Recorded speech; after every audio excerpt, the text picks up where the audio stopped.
معاویه فرزند هند جگرخوار از پدری نامعلوم بود. مادر معاویه در زمان پیش از اسلام به داشتن روابط نامشروع شهره عام و خاص بود.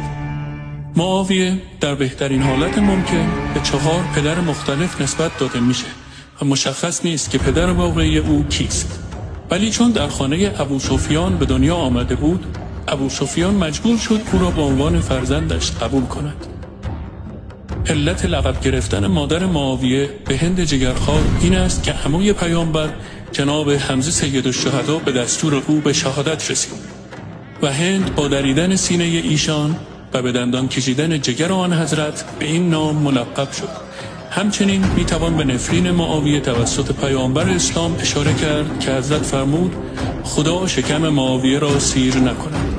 معاویه در دوران زندگی ننگین خود جنایات زیادی مرتکب شد، از جمله آنکه به دستور او در 70,000 منبر امام علی علیه السلام و فرزندان گرامی ایشان امام حسن و امام حسین علیهم السلام را سب و لعن می‌کرد. تبلیغات سوء زیادی در مورد اهل بیت پیامبر به ویژه امام علی انجام داد تا جایی که مردم شام گمان می‌کردند امام علی نماز نمی‌خواند. قرآن سر نیزه زدن در جنگ صفین با نیرنگ عمرو و عاص ملعون و ایجاد دودستگی در لشکر امام علی علیه السلام، همان عمرو و عاصی که در جنگ از ترس تیغ مولا فرار کرد و برهنه شد.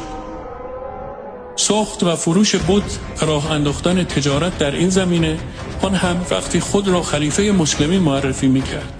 شکستن صلحنامه با امام حسن مجتبی و انتخاب پسر ملعون خود یزید به عنوان جانشین و هزاران خباثت‌ها و جنایت‌های دیگر.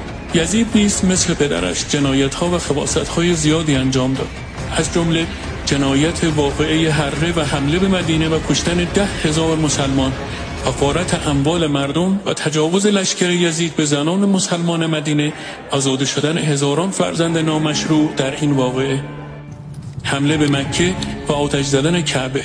بزرگترین جنایت این ملعون به شهادت رساندن حضرت امام حسین و یاران ایشان و به اسارت بردن اهل بیت بزرگوار آن حضرت بود. برای بعضی ها باید تأسف خورد که در نامه عملشان فقط جانبداری از معاویه را کم داشتند که آن را هم به این نامه اضافه کردند: بر دشمن مرتضی علی تا صبح قیامت لعنت.